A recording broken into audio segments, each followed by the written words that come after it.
창립 예배 때 하는 이유는 이것이 주님께서 갈망하시던 바고 그것이 여러분과 제가 지금 모여 있는 이 지역 교회이기 때문에 그렇습니다. 그래서 다시 한번 되새기는 마음으로 오늘 요한복음 12장으로 가겠습니다. 요한복음 12장.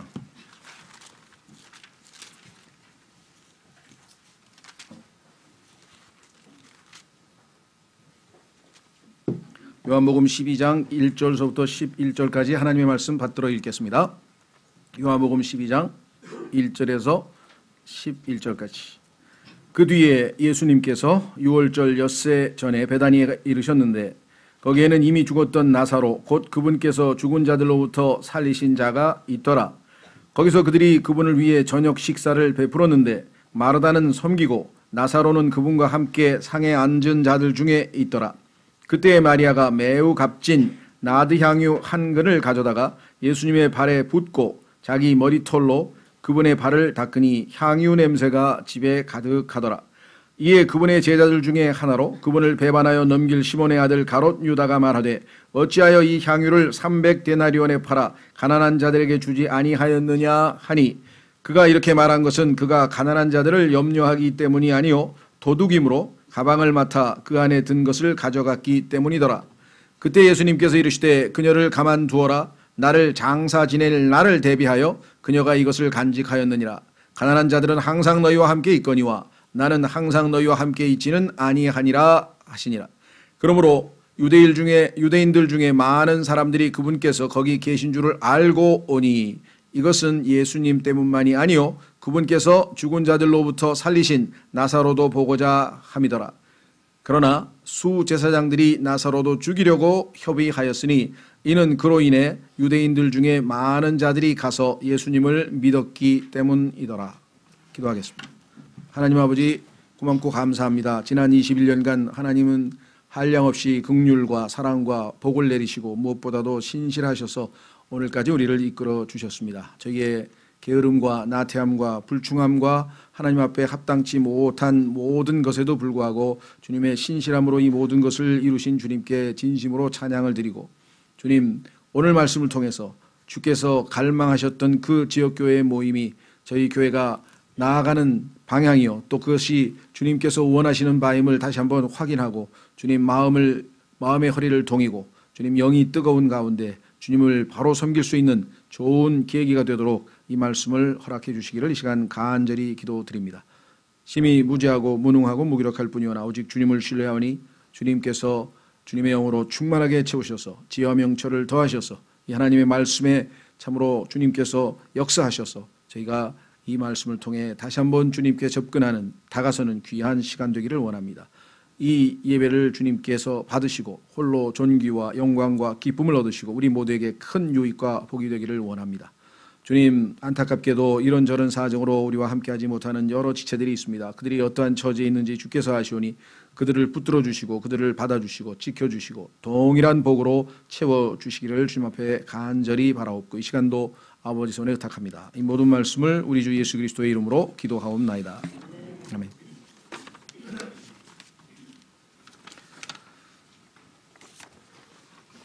여기 이 베다니에서 예수님께서 모이시는 이 모임이 너무나 성경에서 정말 아름다운 그런 내용이다 보니 아마 이 베다니라는 교회 이름이 여기저기 아마 많이 사용을 하는 이름 중에 하나죠. 예. 자, 오늘 본문에 보니까 예수님께서 이제 십자가에 달리시기 엿새 전에 우리가 생각할 때는 죽음을 이제 맞이할 아주 상황이 왔는데 어떻게 보면 이렇게 한가롭고 여유로우실 수가 있을까 이런 생각이 들 정도입니다. 왜냐하면 그 27절로 가보시면 이런 고백이 들어있기 때문입니다. 지금 내 혼이 괴로우니 내가 무슨 말을 하리요. 아버지여 이때로부터 나를 구원하여 주옵소서. 그러나 내가 이런 까닭으로 이때까지 왔나이다. 아버지여 아버지의 이름을 영화롭게 하옵소서 하시니 이에 하늘로부터 음성이 나서 이르시되 내가 이미 그것을 영화롭게 하였고 다시 영화롭게 하리라 하시니라. 자, 여기에 보니까 예수님이 지금 십자가를 앞에 두고 굉장히 괴로워하셨는데, 물론 인간이시기 때문에 뭐 육체적인 고통을 때문에 그러신 건가, 뭐 우리가 그걸 무시할 수는 없습니다만은, 더 중요한 것은 하나님께서는 하나님과 예수님 사이에는 한 번도 교제가 끊어진 적이 없었습니다. 그런데 예수님께서는 이제 잠시나마 하나님과의 교제가 끊어질 상황이 왔을 뿐만 아니라, 그것도 하나님께서 가장 싫어하시고 가장 미워하시는 죄 때문에 그 죄를 다 짊어지고 하나님 앞에 죄인으로 서야 하는 그와 같은 아주 참 주님께서는 감당기 어려운 그런 상황에 놓이게 되셨습니다. 그래서 심히 괴롭다 이렇게 얘기를 하신 상황인데, 어떻게 이 상황에서 이렇게 여유롭게 식사 일종의 잔치인데요, 모임에 가서 교제를 하실 수가 있을까, 이렇게 우리가 생각할 수도 있습니다. 자, 오늘 교제로 죄송합니다. 주보로 가서 한번 문맥을 살펴보도록 하겠습니다. 하나님의 뜻에 순종하여 이 땅에 오셔서 33년 반, 공생의 3년 반의 생애를 마감하시기 직전 주님의 공생의 사역의 마지막 공식 행사는 다름 아닌 베다니에서의 친교 모임이었습니다. 이후 13장서부터 17장까지는 예수님께서 공식적인 행사가 없고 제자들과 다락방에서 소위 말하면 측근이라고 할 수 있죠. 또는 이너서클이라고 할 수 있는데, 측근들과 예수님의 제자들과 특별한 시간을 갖고 바로 이제 십자가를 향해서 가기 때문에 공식적인 행사는 12장에서 마무리가 되어집니다. 그러나 이것은 단순한 송별회가 아니라 자신이 한 알의 밀알로 죽고 부활하여 얻게 될 열매들이 부활하신 그분과 함께 세울 교회 집회의 리허설이었습니다. 주님이 죽으셔야 이제 오순절날로부터 시작해서 교회가 시작이 되고, 그 교회들이 여기저기서 이제 모임을 가질 터이나 주님은 미리 그것을 맛보시기를 원하셨던 것이죠. 그래서 한 알의 밀알이 땅에 떨어져 죽지 아니하면 그냥 한 알 그대로 있다고 했을 때 그 단어가 외롭다는 뜻의 allone이에요. alone. 그러니까 예수님께서 혼자 있기를 원치 아니하시고 더 많은 자녀들을 하나님께서 얻으셔서 다 함께 모여서 하나님께 경배할 수 있는 그러한 교회를 원하셨다라고 성경은 말씀하고 있습니다. 자, 한번 확인해 보겠습니다. 히브리서 2장으로 가시면, 히브리서 2장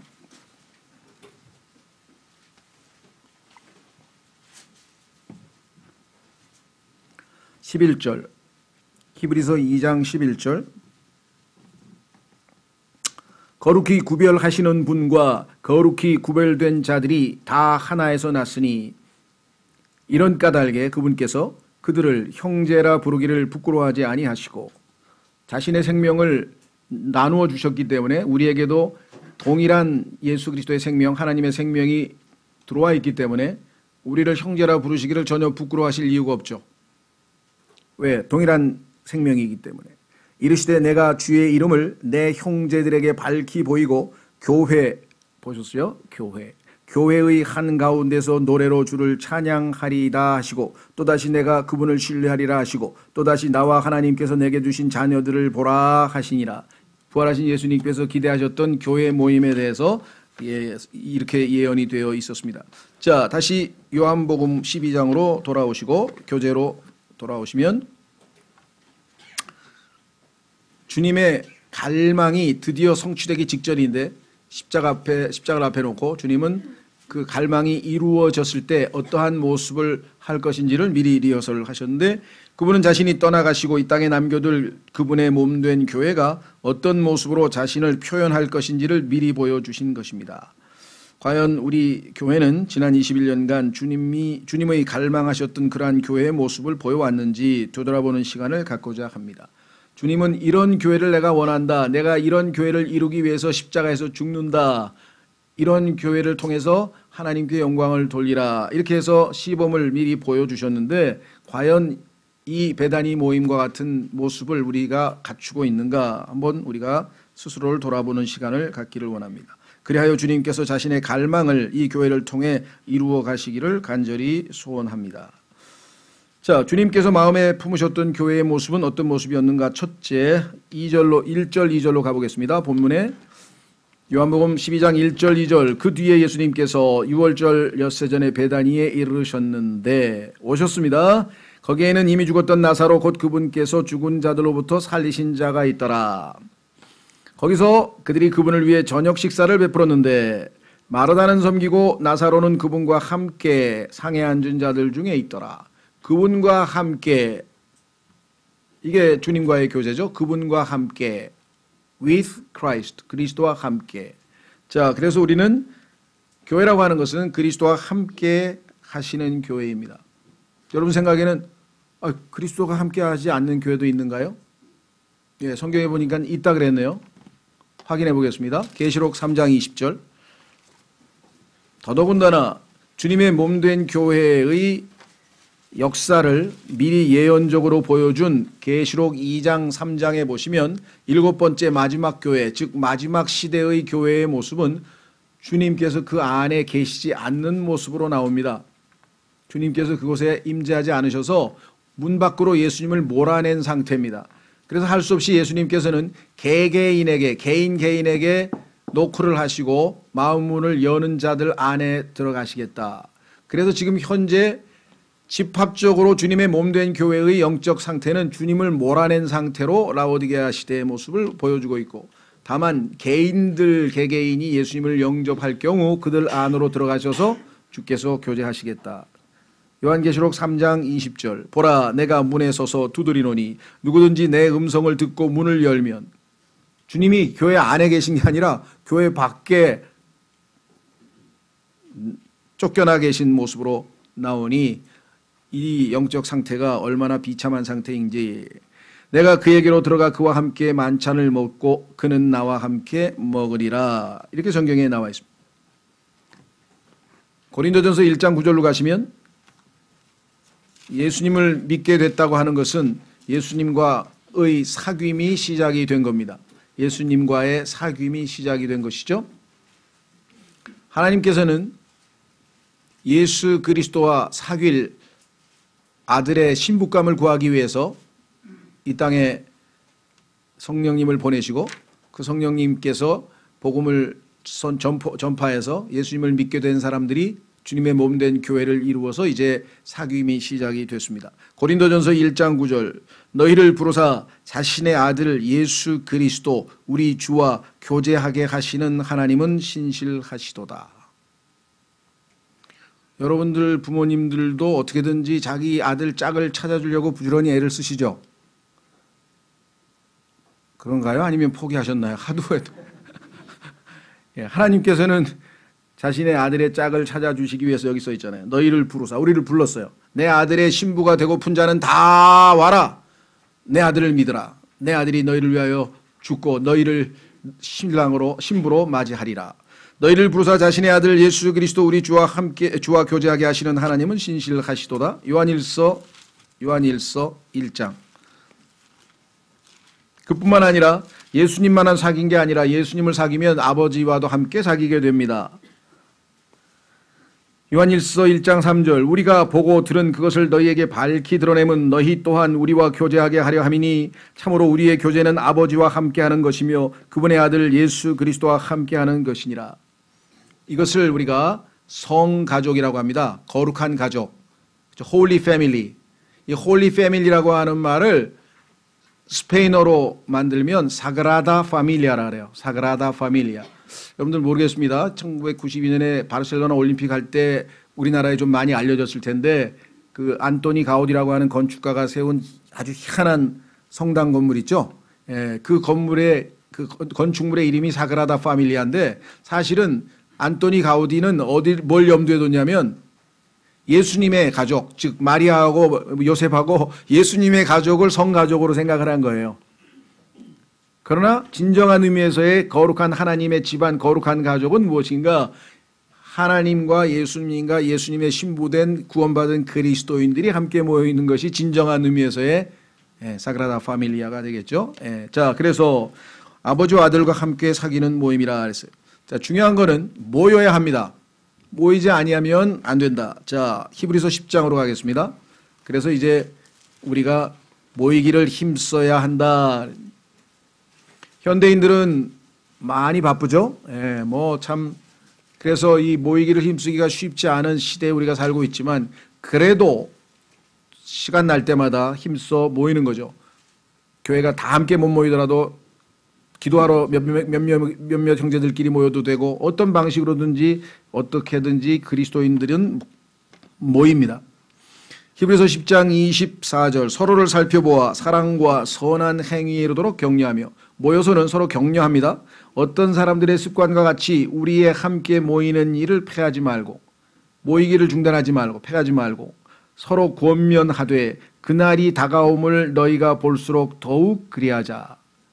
그렇죠. 주님이 오실 날이 다가올수록 우리는 더 자주 모여서 왜 이렇게 자주 모이느냐. 하나님께서는 우리가 모여서 여기 나와 있죠. 서로 권면하고 격려하고 이렇게 해서 하나님에 대해서 서로 이야기를 나눌 때 그것들을 보시고 매우 기뻐하신다고 최근에 우리 출간한 말라기 강해 4장 끝부분에 보면은 3장 끝부분에 보면은 나오죠. 자, 그래서 첫 번째 예수님이 함께 하시는 교회다. 과연 우리는 예수님이 함께 하시는 교회냐? 아이, 내 안에 예수님이 계시는데 당연히 함께 하시죠. 그러나 그것을 우리가 의식하고 삶 속에서 실제적으로 느끼며 임재를 느끼면서 사느냐? 계시기는 계시나 잊어버리고 사느냐? 그건 또 별개의 문제죠. 자, 두 번째 예수님께서 말씀하시는 교회가 돼야 된다. 7절에 보니까 예수님께서 제자들을 바로 잡아주는 장면이 나오죠. 요한복음 12장 7절. 요한복음 12장 7절. 지금 좋은 분위기에서 정말 희생물을 바치고 향기가 가득하고 정말 너무나 아름다운 집회가 지금 무르익고 있는데 거기에 누구 하나가 초를 쳤네요. 가룟 유다가 나타나가지고 분위기를 잘못 만들었죠. 틀어버렸어요. 이런 상황이 발생하니 예수님께서 이것을 바로잡아 주시는 장면이 나오네요. 7절. 그때 예수님께서 어떻게 했다고요? 이르시되. 우리 치면 말씀하시되죠. 예수님께서 말씀하셔야 됩니다. 자, 그녀를 가만두어라. 나를 장사 지낼 나를 대비하여 그녀가 이것을 간직하였느니라. 가난한 자들은 항상 너희와 함께 있거니와 나는 항상 너희와 함께 있지는 아니하니라 하시니라. 곧 자신이 주님 아버지께로 갈 것을 알고 이것을 암시하는 말씀을 하셨는데 여기 중요한 것은 나를 장사 지낼 나를 대비했다.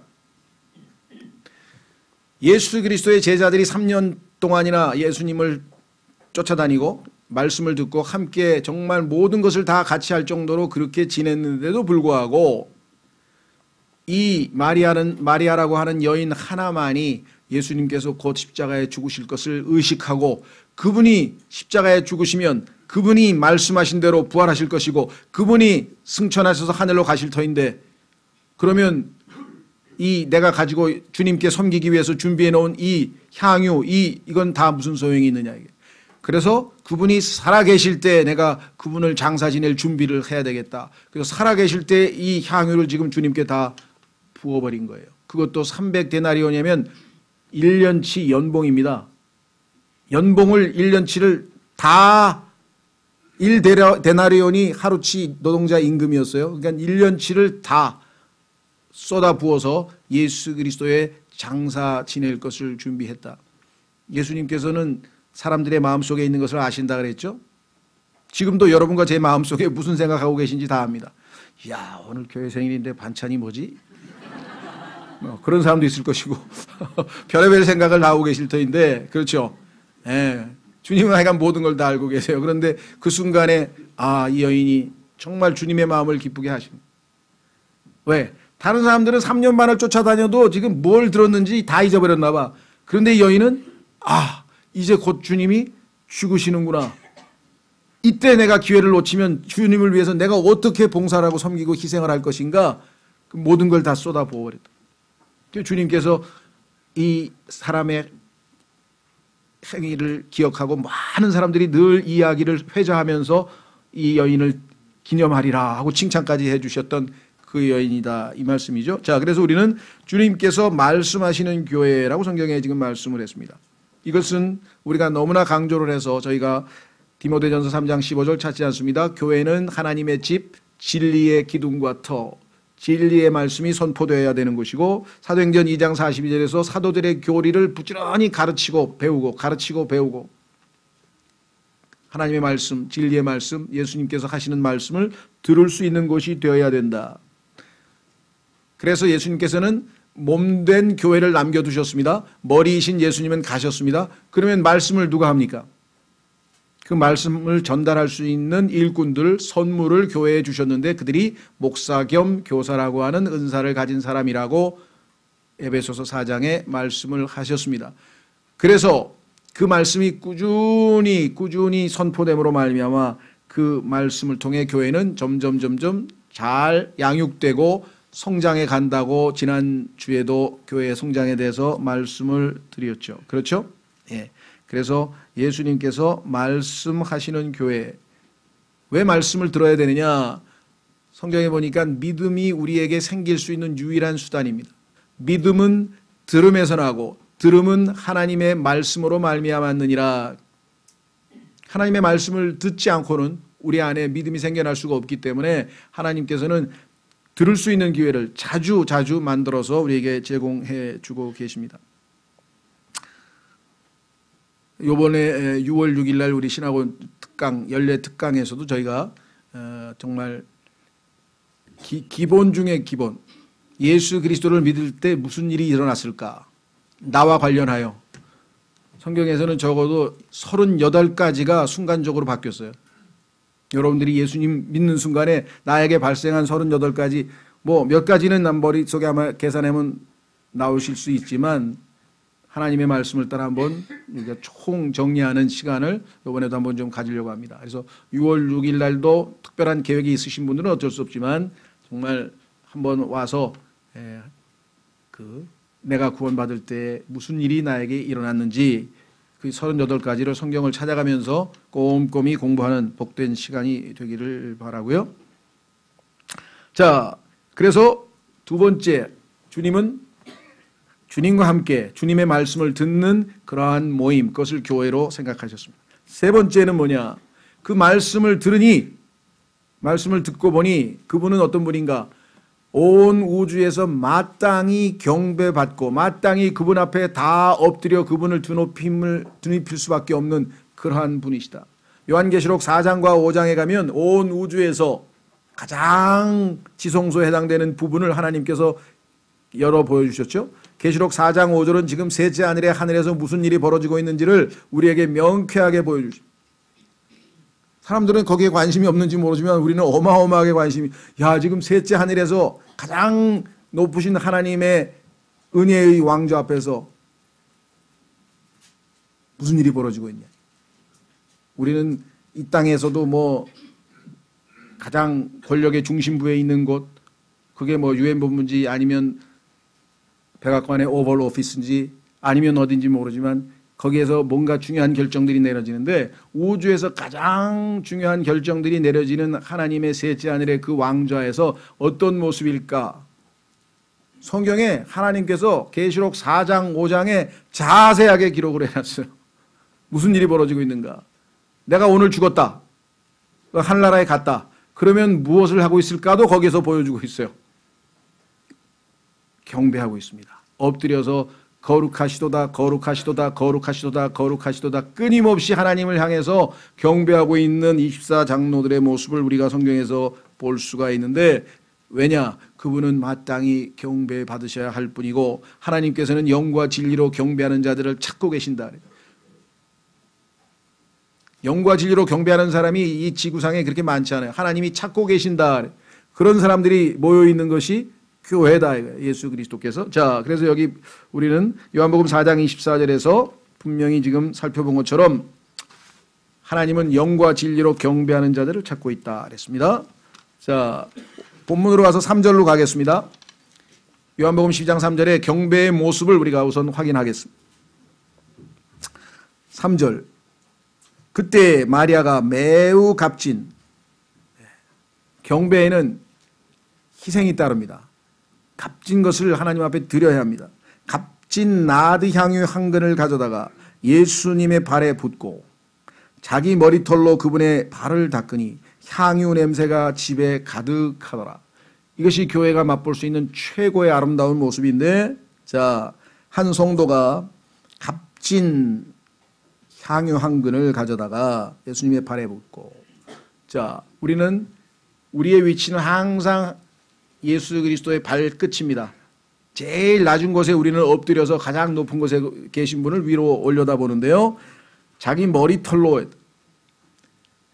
고린도전서 11장에 보면은 머리털은 여인에게 영광이라, 가장 자기에게 소중한 영광스러운 부분이죠. 여러분들도 여자분들이 머리에 대해서 얼마만큼 신경을 쓰는지 다 아실 터인데, 그 머리털로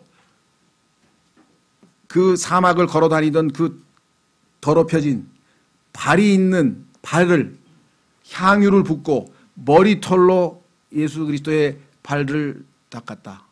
그 마음 자세가 여러분들 상상이 가십니까? 자신의 모든 것을 다 희생하고 그분 앞에 마땅히 자기의 모든 영광을 다 내려놓고, 그 영광은 예수 그리스도를 드높일 때는 아무짝에도 쓸모없죠. 주님을 영광을 위해서 자신의 모든 것을 다 내어버린 이 마리아의 모습, 이것이 진정으로 예수 그리스도의 말씀을 통해 변화받고 성장하는 그리스도인의 모습임을 성경에서 우리에게 오늘 분명하게 보여주고 계십니다. 자, 계시록 4장으로 가보겠습니다. 그래서 드디어 우리는 여러분과 저의 미래입니다. 이미 우리보다 앞서 가신 분들은 여기에서 지금 여기에 동참하고 계시겠죠? 요한계시록 4장, 요한계시록 4장 1절부터 2일 뒤에 내가 바라보니 보라, 하늘에 한 문이 열려 있더라. 내가 들은 첫째 음성 곧 나팔소리 같이 내게 이야기하던 음성이 이르되 이리로 올라오라. 이것이 바로 휴거였죠.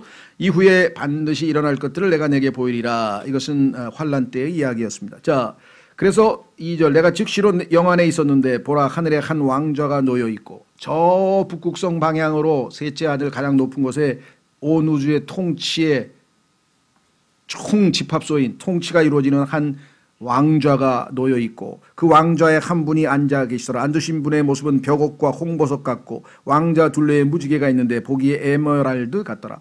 그 왕좌 둘레에 24자리가 있고 내가 보니 그 자리들 위에 24장로가 흰 옷을 입고 앉아 있는데 그들이 머리에 금관을 썼더라. 이 24장로가 왜 교회 시대의 성도들을 예표하는지는 우리가 종말론 특강에서 공부를 했고 계시록에서 공부를 했는데, 혹시라도 아직 정확하게 잘 확인이 안 되시는 분들은 확인하시면 종말론 특강 책 다 가지고 계시죠? 거기서 왜 24장로가 교회 시대의 성도를 예표하는지 한번 공부를 해보시고요. 어쨌거나 지금 이들이 어떻게 하고 있는가. 7절, 5절 그 왕자들로부터 번개들과 천둥들과 음성들이 나오고 왕좌 앞에는 7 등불이 타고 있었는데 그것들은 하나님의 7 영이라. 그 왕좌 앞에 수정 같은 유리바다가 있고 왕좌 한가운데와 왕좌 둘레에는 앞뒤에 눈이 가득한 네 짐승이 있더라. 이 네 짐승은 그룹이고 이 그룹은 이 땅의 모든 피조물, 모든 창조물들을 예표하고 있습니다. 첫째 짐승은 사자 같고 둘째 짐승은 송아지 같으며 이거는 가축이고요. 그 다음에 사자는 야생 동물이고요. 셋째 짐승은 사람 같은 얼굴을 가졌고 넷째 짐승은 날아다니는 독수리 같더라. 다섯 번째 파충류는 빠져 있죠. 그거는 또 정말로 공부하신 분들은 아실 거고, 다섯 번째 그룹 그게 바로 사탄이었죠. 그가 반역을 해서 지금 파충류들은 여기 제외되어 있습니다. 물고기도 마찬가지. 물 속에 있는 모든 생물들은 여기서 지금 제외되어 있습니다. 네 짐승이 저마다 자기 둘레에 6 날개를 가졌고 그것들의 안쪽에는 눈들이 가득하더라. 그것들이 밤낮 쉬지 않고 이르기를, 창조물의 피조물의 최고의 순간은 창조주께 경배하는 겁니다. 뭐라고 경배하나 보십시오. 거룩하다 거룩하다 거룩하다 주 하나님 전능자여, 그분은 전에도 계셨고 지금도 계시고 앞으로 오실 이시로다.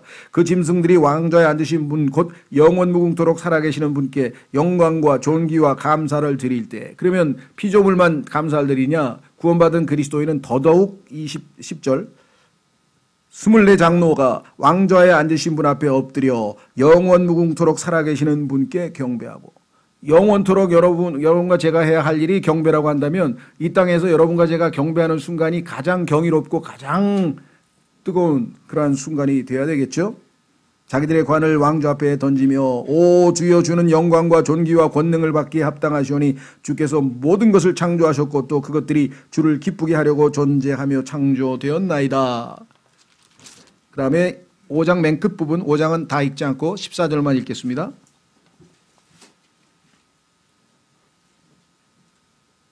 자, 13, 14절 어떻게 경배하나 보십시오. 또 내가 들으니 하늘과 땅 위와 땅 아래에 있는 모든 창조물과 모든 존재죠. 바다에 있는 것들과 그것들 안에 있는 모든 것들이 이르되 왕좌에 앉으신 분과 어린 양께 찬송과 존귀와 영광과 권능이 영원 무궁토록 있으리로다 하더라. 이 땅에 하여간 존재하는 것 모두는 다 이분께 경배할 수밖에 없는 것.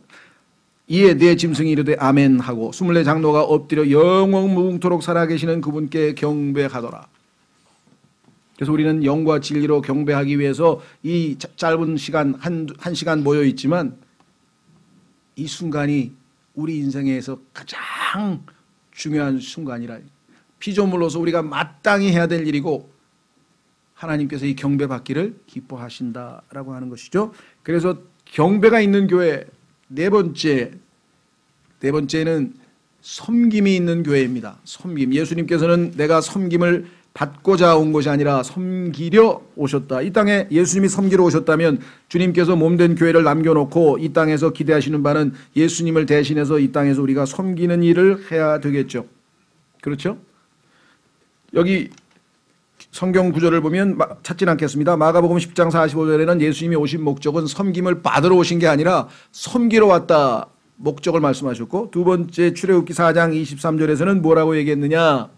하나님께서 이스라엘 백성들을 Let my son go, 내 아들, 즉 예수 이스라엘이죠.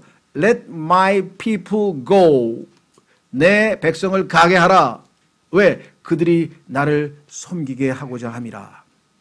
여러분을 지금 다 죄로부터 풀어서 가게 했죠. 노예 상태에 있던 자들을 다 해방시켜서 풀어줬어요. 미국에서 그 노예 해방했을 때 이들은 이 구절을 그대로 인용해서 썼어요. 그래서 그 유명한 흑인 영화에도 Let my people go 뭐 이런 유명한 흑인 찬양이 나온 것은 이 구절을 통해서 우리를 가게 하라 이게 해방시켜달라 이거예요. 하나님께서 우리를 가게 했어요. 죄로부터 묶여있던 우리를 마귀에게 묶여있던 우리를 가게 했어요. 해방시켰어요. 왜? 하나님 나를 섬기게 하려 함이라. 그 목적이 하나님께서 섬김을 받게 하기 위해서 마귀를 섬기는 게 아니라 마귀의 종이 아니라 하나님의 종이 되게 하기 위해서 그분은 우리를 가게 했다라고 성경에 분명하게 말씀을 했습니다. 그래서 맨 마지막 계시록 22장 3절로 가겠습니다. 계시록 22장 3절에 가면요. 여러분과 제가 하늘나라에 가서 하는 일은 경배하고 섬김 두 가지뿐이에요. 그게 내 스타일이다 아니다 그러면 아마 괴로우실 거예요. 하늘나라 가면. 왜? 하늘나라에 가면 모든 사람의 라이프 스타일이 경배와 섬김이야. 아까 봤잖아요. 거룩하시도다 거룩하시도다 거룩하시도다. 얼마나 그 경배가 있었습니까? 그 다음에 계시록 22장 보세요. 새하늘과 새 땅인데요. 1절 계시록 22장 1절 또 그가 하나님과 어린 양의 왕좌로부터 흘러나오는 수정같이 맑은 생명수의 정결한 강을 내게 보여주니라. 그 도시의 거리 한가운데와 강의 양쪽에는 생명나무가 있어서 그것이 12종류의 열매를 맺고 달마다 자기 열매를 냈으며 그 나무의 잎사귀들은 그 민족들을 치유하기 위하여 있더라. 다시는 저주가 없으며 오직 하나님과 어린 양의 왕좌가 그것 안에 있으리니 그분의 종들이 그분을 어떻게 하겠다고요? 섬기며. 여러분과 제가 하나님을 섬기는, 그렇죠? 예. 어마어마한 특권이죠. 예. 그래서 하나님께 경배하고 섬기는 것이 우리의 미래일지인데 이 땅에서 우리가 익숙해져야 될 일입니다. 그래서 그러면 섬길 수 있는 훈련과 자격이 필요하죠. 아무나 막 바로 섬길 수가 있나요? 충분히 훈련되고 준비되지 않고. 그렇죠? 자, 그래서 하나님께서는 이 땅에 예수님께서는 어떻게 예비를 하셨는가 확인하고 다섯 번째 테마로 가겠습니다. 에베소서 4장 11절에 가면 영적으로 거듭난 갓난 아이들은 섬김을 받는 것을 좋아합니다. 사랑받기를 좋아하죠. 여러분들 요즘에 그 복음성가 중에서 그런 노래 있죠? 제가 노래를 못 불러서 여기서 시범을 보기가 좀 심히 괴로운데 당신은 사랑받기 위해 태어난 사람. 그렇죠? 우리는 사랑받기 위해서 태어났어요. 그리고 하나님의 사랑을 꾸준히 받습니다. 그러나 거기서 멈추는 게 아니에요. 그 다음에 어떻게 돼요? 당신은 사랑하기 위해 성장한 사람. 그 다음 가사가 좀 들어가야 될 것 같아요. 저 같으면 그 다음에 3절인지 4절인지 모르지만 한 구절에 당신은 사랑하기 위해 성장한 사람. 사랑받기 위해 태어난 사람. 태어나서부터 어른이 될 때까지는 꾸준히 부모님들의, 선생님들의, 친구들의, 주변 사람들의 섬김을 통해서 성장하지만 어느 한순간 이제 섬김이 아니라 섬김을 받는 것이 아니라 섬길 수 있는 순간이 오죠. 우리나라는 참 좋은 제도인 것 같아요. 그래서 군대를 다 보내요. 군대 가면 다 섬겨야 돼. 섬기는 사람 없어. 섬겨주는 사람 없어. 자기가 다 해야 돼. 그리고 섬겨야 돼. 그렇죠. 예. 그거 하나 참 우리 좋은 제도인 것 같아요. 어쨌거나 성경에 보니까 하나님께서 우리가 섬기는 데까지 성장하려면 부지런히 하나님의 말씀을 배워야 된다. 자, 에베소 4장 7절. 예수님께서 승천하시면서 그냥 가신 게 아니라 이 땅에 남겨두신 주님의 몸된 교회를 위해서 주님이 선물들을 보내주셨습니다. 하늘로부터 택배가 도착한 거네요. 네, 하늘로부터. 자, 7절. 에베소서 4장 7절. 그러나 주께서 우리 각 사람에게 그리스도의 선물의 분량대로 은혜를 주셨나니 그러므로 그분께서 이르시기를 그분께서 높은 곳으로 올라가실 때 승천하셨죠. 포로로 잡힌 자들을 포로로 이끄시고 이 포로는 구약 성도들이라는 것을 우리가 배웠습니다. 사람들에게 선물들을 주셨도다. 이 지상에 남아있는 사람들에게 선물을 주고 가셨어요. 그 선물이 무엇인가 여기 써 있네요. 자, 9절 10절은 가로 안에 넣어놓고 오늘 테마가 아니니까 11절 그분께서 선물의 내용이 공개됩니다.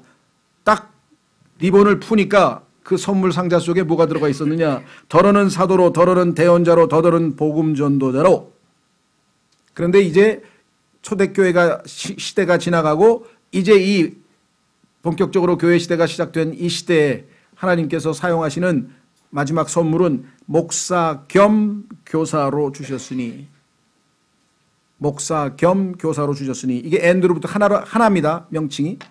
이것은 왜 이러한 선물들을 주님께서 주셨는가? 목적이 뭐예요? 성도들을 어떻게 한다고요? 완전하게 하고. 이게 성장이죠. 성숙이죠. 자라남이죠. 그 다음에 성장하면 어떻게 됩니까? 섬기는 일을 하게 하고. 내가 다른 사람의 섬김을 받을 때 기분이 좋은지 다른 사람을 내가 섬길 때 기분이 좋은지를 보면 자신의 성숙도를 알 수가 있어요. 예전에는 내가 누가 나에게 섬기는 게 참 좋았는데 요즘에는 내가 막 열심히 섬기는 게 더 기쁨이 있더라. 그러면 많이 성장하신 거고요. 여기 나와 있죠. 섬기는 일을 하게 할 때까지 부지런히 가르치는 겁니다. 그리스도의 몸을 세우게 하려 하심이라. 이것은 지금 베다니에서의 바로 그것입니다. 주님의 몸된 교회가 세워졌잖아요. 주님의 몸된 교회를 세우기 위한 것이다. 마침내 우리가 다 믿음과 하나님의 아들을 아는 것에서 하나가 되어 완전한 사람에 이르고 이것이 주님이 오실 때 세워질 완전한 교회죠.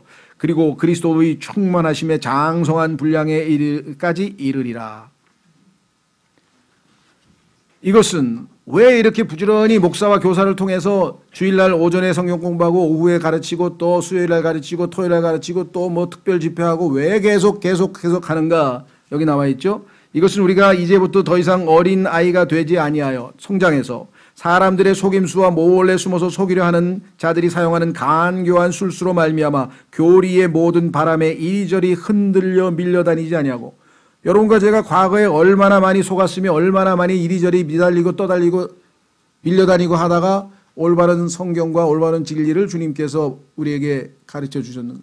처음부터 옳은 방향으로 착착착착 하는 사람은 드물죠. 다들 시행착오를 겪어서 이게 맞나 저게 맞나 막 방황하다가 어느 한순간에 성장하고 보니까 분별력이 생기잖아요. 아, 과거에 그 내가 잘못했구나. 그렇죠? 성장하기 전에는 잘 몰랐던 것을 어느 정도의 성장이 되면 분별력이 생겨서 영적으로 이것이 옳은 것인지 그른 것인지 알게 된다. 그래서 영적으로 성장한 사람은 선악을 구분할 수 있다. 좋은 건지 나쁜 건지를 구분할 수 있다고 히브리서 5장에 써 있는데 히브리 5장에 나와 있는 대상들은 아직도 왜 성장을 못해서 여전히 그러지 못하고 있는지 책망을 들었죠. 우리도 마찬가지 지금 얼마나 많은 시행착오를 겪었습니까? 자, 그래서 우리는 이제 15절 성장한 사람은 사랑 안에서 진리를 말하며 모든 일에서 그분 안에 이르도록 성장하게 하려 함이라. 그분은 머리시니 곧 그리스도시라. 그러면 이 그리스도가 머리된 몸된 교회가 이 지상에서 어떻게 하나님 보시기에 아름다운 주님의 몸된 교회로 건축되는가? 그 건축 방법이 16절에 써 있네요. 그분으로부터, 예수님으로부터 온 몸이 각 부분의 분량 안에서의 효력이 있는 일에 따라 각자가 다 역할이 다르고 각자가 다 자기에게 주는 은사가 다르고 모든 마디가 공급하는 것에 의해 꼭 맞게 함께 결합되고 들어차서 몸을 자라게 하여 사랑 안에서 스스로를 세우느니라. 영적인 보이지 않는 하나님의 집이 이 안에서 이렇게 형성되어져 가는 도중입니다. 지금 완성되지 않았기 때문에 여기서 지금 아직까지 꼭 맞게 막 결합되고 그러지 못해요. 삐걱대기도 하고 갈등을 일으키기도 하고 부딪히기도 하고 많은 일들이 벌어지지만, 그러나 계속해서 주님께서 말씀으로 공급해서 결국은 주님 보시기에 합당한 교회로 완전히 세워질 것. 이것은 우리의 책임이 아니라 주님께서 이루시는 일이기 때문에 우리가 믿음으로 주님은 하실 것이다라는 확신을 갖는 거지, 우리가 지금 이게 과연 될까? 나도 변한 게 별로 없고 여기 계신 분 별로 변한 게 없는 것 같은데, 옛날 비슷한 것 같은데 성장이 이렇게 눈에 띄게 보이는 건 아니죠. 물 그냥 잔뜩 주고 그 다음날 아침에 가니까 그냥 막 싹이 나가지고 막 열매가 맺리고 팍팍팍 크던가요? 맨날 가봐도 그게 그건 같아요, 식물은. 근데 어느 날 보니까 자랐더라 이거죠. 마찬가지입니다. 영적 성장도 하나님께서는 지금 보이지 않게 자라게 하고 계신다고 고린도전서 3장에 분명하게 말씀을 했습니다. 자, 마지막으로 다섯 번째, 예수님을 증언하는 교회입니다. 자, 아까 9절 11절에 보니까 나사로가 죽었습니다. 여러분과 저는 어떻습니까? 죄와 허물로 죽어 있었던 자들이죠. 우리도 죄와 허물로 죽어 있었던 자들이었어요. 그런데 그분께서 살리셨어요. 그래서 사람들이 와서 야, 저 사람 옛날하고 많이 달라졌네. 나사로를 보고 저 사람 죽었던 사람 아니야? 그런데 어떻게 저렇게 생생하게 살아있어? 라고 그 증언을, 나사로가 죽었다가 살아났다고 하는 그러한 것을 증언해서 사람들이 예수님을 믿을 수밖에 없었듯이, 여러분과 저의 변화된 모습으로 이 사람 죄와 허물로 죽었던 사람인데 예수 그리스도를 믿고 거듭나더니 점점 변화가 돼서 달라졌다. 그래서 우리는 입술로 예수 그리스도를 믿으십시오라고 예수님을 입술로 복음을 전해서 증언하기 전에 우리의 삶으로도 당연히 증인의 모습을 해야죠. 나사로는 죽었다가 살아나서 주님과 함께 앉아서 식사도 하고 기뻐하며 대화를 나누고 교제를 하고 있는 모습을 보고 사람들이 예수님 때문만에 온 것이 아니고 누구 때문에? 나사로를 한번 보러 가자, 진짠가? 그래서 나사로를 보고 많은 사람이 믿었다라고 성경에 써 있죠. 확인하고, 자, 확인해 보겠습니다. 9절 11절. 오늘 본문 12장 9절과 11절에 보시면, 그러므로 유대인들 중에 많은 사람들이 그분께서 거기 계신 줄을 알고 오니, 예수님 때문에 물론 왔죠. 그러나 이것은 예수님 때문만이 아니요 그분께서 죽은 자들로부터 살리신 나사로도 보고자 함이더라. 11절. 이는 그로 인해 유대인들 중에 많은 자들이 가서 예수님을 믿었기 때문이더라. 누구 때문에 믿었는가? 나사로 때문에 믿었다. 그것을 우리가 증인의 삶이라고 성경에 말씀을 했고, 사도행전 1장 8절에서는 우리가 증인이 되고자 노력하는 게 아니라 예수님께서 우리를 증인이 되라고 명하셨고 증인을 삼으신 겁니다. 그렇죠? 그 옆에 9절 고린도전서 14장 24절에서는 이 안에서 여러분과 제가 지금 주님께서 보여주신 이 베다니의 모델을 따라 이와 같은 교회의 모습을 보이면 사람들이 와서 보고, 야, 이 사람들, 나도 이 사람들처럼 되고 싶어, 믿고 싶어 라고 할 것이라고 성경에 써 있어요. 그렇죠? 예. 자, 사람들은 뭐 크게 무슨 뭐 방언을 하고 무슨 치유를 하고 막 기적을 하고 막 이런 것들을 보면 믿을 것 같죠? 아닙니다. 성경에 보니까요, 죽어 있던 나사로가 살아서 가도 사람들은, 하나님의 말씀을 안 믿는 사람들은 그것도 안 믿는다 그랬어요. 기록된 말씀을 믿어야 됩니다. 그렇죠? 그래서 이 안에서 우리가 하나님의 말씀으로 서로 교제하고 하는 것들을 들으면서 아직 예수님을 믿지 않은 사람도 와서 믿게 돼서 그 증인의 역할을 우리가 감당할 수 있다라고 성경이 얘기했습니다. 물론 우리가 흩어져서 당연히 우리의 선한 행실로 하나님께 영광 돌리고 입술로 주 예수 그리스도를 말씀을 선포하는 책무가 우리에게 주어져 있는 것은 당연합니다. 주님은 너무나 간결하게 이 짧은 베다니에서의 모임을 통해서 내가 십자가에서 죽고 하늘의 미랄로 죽어서 많은 열매를 맺어서 너희가 하나님의 자녀들이 되거든 내가 너희 형제들 안에서 함께 지금과 같이 교제하듯이 이러한 교회가 내가 원하는 것이고 내가 갈망하는 것이다 그랬습니다. 우리가 비록 몇몇 안 되는 사람이 그냥 여기 모여서 이렇게 하는 것 같지만 하나님 보시기에는 이 온 우주에서 가장 중요한 순간인 것입니다. 영과 진리로 하나님 앞에 엎드려 경배하고 하나님의 말씀을 선포하고 있습니다. 그렇죠? 어떤 우리의 마음 자세가 정말 이것이 주님께서 갈망하셨던 그것을 우리가 이루어드리고 거기에 함께 동참하고 있다라고 하는 분명한 의식을 가지고 여기에 나와 있는 모습이 점점 우리 안에서 더 풍성해질 수 있도록 여러분과 제가 계속 정진하는 그러한 계기가 되셨으면 좋겠습니다. 이 시간 다 같이 주님께 감사하고 주님께 간구하는 시간 갖겠습니다.